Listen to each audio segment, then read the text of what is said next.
ये आकाशवाणी रायपुर है। प्रादेशिक समाचार बुलेटिन के साथ मैं शुभ्रा भट्टाचार्य।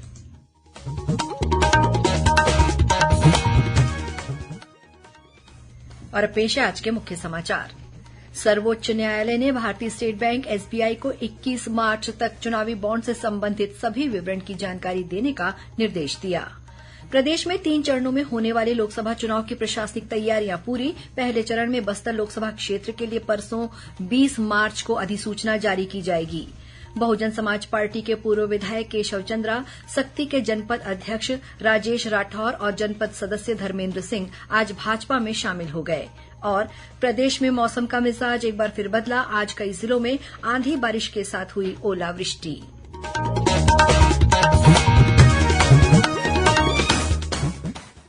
अब समाचार विस्तार से। सर्वोच्च न्यायालय ने भारतीय स्टेट बैंक एसबीआई को आज चुनावी बॉन्ड से संबंधित सभी विवरण की जानकारी देने का निर्देश दिया है।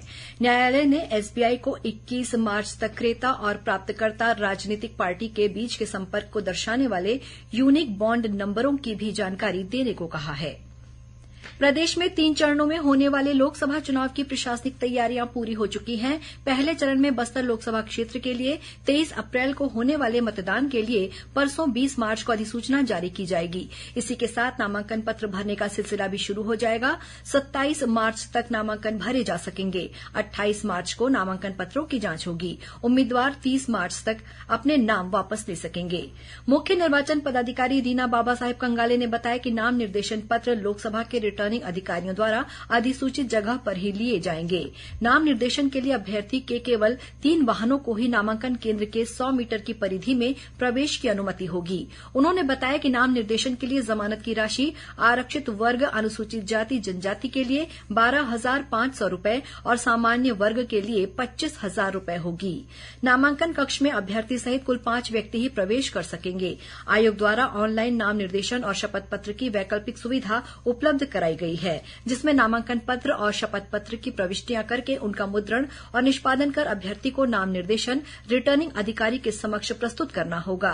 श्रीमती कंगाले ने बताया कि एक अभ्यर्थी अधिकतम नाम निर्देशन का 4 सेट प्रस्तुत कर सकता है। अभ्यर्थी को नाम निर्देशन पत्र के साथ अपना नवीनतम फोटो भी देना होगा। इसके अलावा अभ्यर्थी को निर्धारित प्रारूप में अपनी संपत्तियों, देनदारियों और आपराधिक प्रकरणों के संबंध में शपथ पत्र भी संलग्न करना अनिवार्य होगा।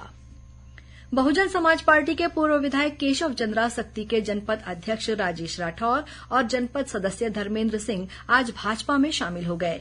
जयजयपुर में आयोजित भाजपा कार्यकर्ता सम्मेलन में पार्टी के प्रदेश अध्यक्ष किरण सिंह देव और वित्त मंत्री ओपी चौधरी ने इन्हें पार्टी की सदस्यता दिलाई।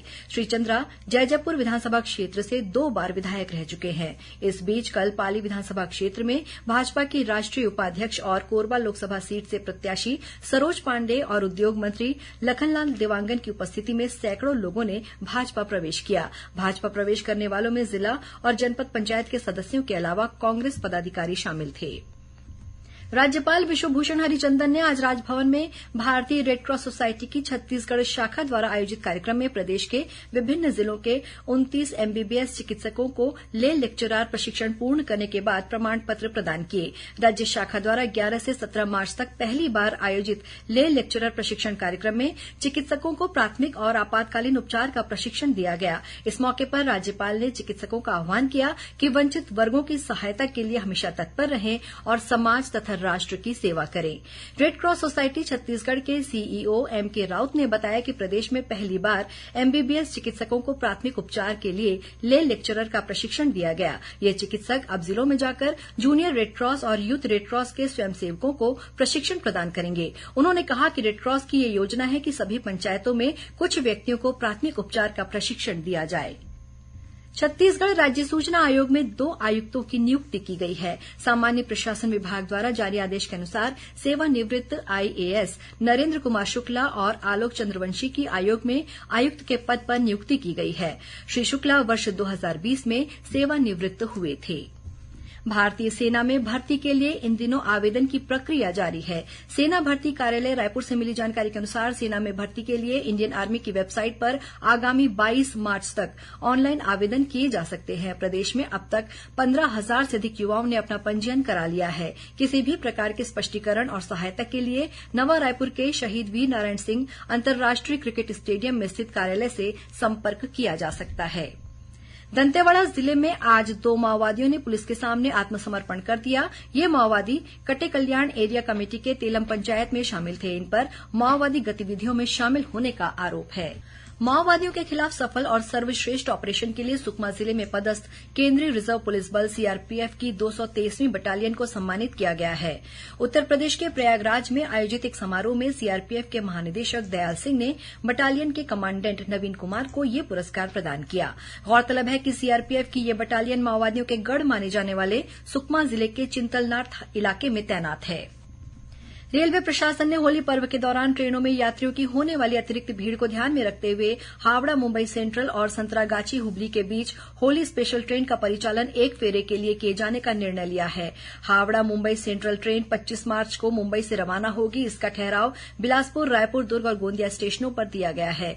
इसी तरह संतरागाछी हुबली ट्रेन 27 मार्च को संतरागाछी से रवाना होगी। इस ट्रेन का ठहराव बिलासपुर, रायपुर और गोंदिया स्टेशनों पर दिया गया है। खैरागढ़ छुई खदान गंडई जिले के धमधा मार्ग पर बीती रात एक सड़क दुर्घटना में 3 लोगों की मौत हो गई। मिली जानकारी के मुताबिक जिला मुख्यालय खैरागढ़ के बाजार अतरिया के पास जोरा तराई में एक ट्रक और मोटरसाइकिल के बीच हुई आमने सामने की भिड़ंत में मोटरसाइकिल सवार 3 लोगों की घटनास्थल पर ही मौत हो गई। मृतकों में एक महिला भी शामिल है। उधर बेमेतरा जिले के सिमगा के पास शिवनाथ नदी के किनारे आज एक यात्री बस अनियंत्रित होकर पलट गई। इस हादसे में 28 लोग घायल हो गए हैं। गंभीर रूप से घायल 8 लोगों को रायपुर के मेडिकल कॉलेज अस्पताल लाया गया है। वहीं 20 अन्य घायलों का इलाज सिमगा के सामुदायिक स्वास्थ्य केंद्र में चल रहा है। राउरकेला में आयोजित अखिल भारतीय सब जूनियर महिला ग्रास रूट हॉकी प्रतियोगिता का खिताब छत्तीसगढ़ की टीम ने जीत लिया है। फाइनल मैच छत्तीसगढ़ और ओडिशा के बीच खेला गया। इस रोमांचक मुकाबले में दोनों टीमें अंतिम समय तक एक एक गोल की बराबरी पर रहीं। शूट आउट भी बराबरी पर रहा। अंत में सडन डेथ के आधार पर छत्तीसगढ़ की टीम को विजेता घोषित किया गया। प्रतियोगिता में छत्तीसगढ़ की टीम अपराजेय रही। 20 सदस्यीय इस टीम में राजनांदगांव के 13 खिलाड़ी और प्रशिक्षक शामिल थे। खिताबी जीत के बाद लौटी टीम का राजनांदगांव रेलवे स्टेशन पर स्वागत किया गया। वन मंत्री केदार कश्यप कल रायपुर के रोहिणीपुरम स्थित वनवासी कल्याण आश्रम में जनजातीय नायकों पर आधारित सामान्य ज्ञान प्रतियोगिता के पुरस्कार वितरण समारोह में शामिल हुए। इस मौके पर श्री कश्यप ने कहा कि आदिवासी जन नायकों पर केंद्रित सामान्य ज्ञान प्रतियोगिता, सांस्कृतिक कार्यक्रम और पोस्टर प्रदर्शनी का आयोजन सराहनीय है। इस अवसर पर प्रतियोगिता में विजयी छात्र छात्राओं को पुरस्कृत किया गया। और अब पेश है मौसम का हाल। प्रदेश में मौसम का मिजाज एक बार फिर बदल गया है। आज कई जिलों में आंधी बारिश के साथ ओलावृष्टि होने की खबर है। गौरेला, पेंड्रा, मरवाही जिले के मडवाही, धरहर और ऐठी सहित कई गांवों में ओलावृष्टि हुई है, जिसके कारण खेत में खड़ी गेहूं की फसल को नुकसान पहुंचा है। वहीं कवर्धा में आज शाम तेज हवाओं के साथ बारिश हुई। इसके अलावा अन्य जिलों में भी गरज चमक के साथ बारिश होने की खबर है। इधर राजधानी रायपुर में भी आज शाम अचानक तेज हवाओं के साथ आंधी चली।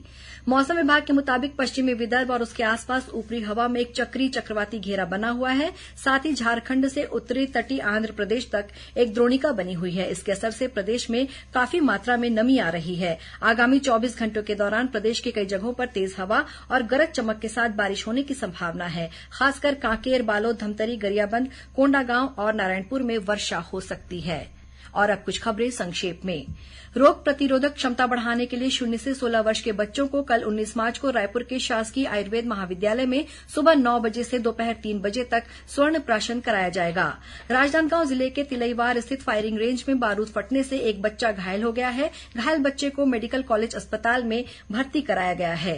कोरबा जिले के करतला में स्थित स्वामी आत्मानंद स्कूल परिसर में आज मधुमक्खियों के हमले में 15 बच्चे मामूली रूप से घायल हो गए। घायल बच्चों को सामुदायिक स्वास्थ्य केंद्र में भर्ती कराया गया है।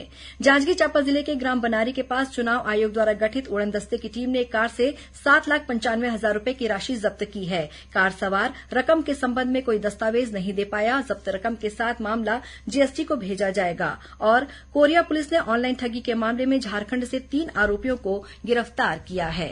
अंत में मुख्य समाचार एक बार फिर। सर्वोच्च न्यायालय ने भारतीय स्टेट बैंक एसबीआई को 21 मार्च तक चुनावी बॉन्ड से संबंधित सभी विवरण की जानकारी देने का निर्देश दिया। प्रदेश में 3 चरणों में होने वाले लोकसभा चुनाव की प्रशासनिक तैयारियां पूरी। पहले चरण में बस्तर लोकसभा क्षेत्र के लिए परसों 20 मार्च को अधिसूचना जारी की जाएगी। बहुजन समाज पार्टी के पूर्व विधायक केशव चंद्रा, सक्ती के जनपद अध्यक्ष राजेश राठौर और जनपद सदस्य धर्मेंद्र सिंह आज भाजपा में शामिल हो गए। और प्रदेश में मौसम का मिजाज एक बार फिर बदला। आज कई जिलों में आंधी बारिश के साथ हुई ओलावृष्टि। इसी के साथ प्रादेशिक समाचार बुलेटिन समाप्त हुआ। नमस्कार।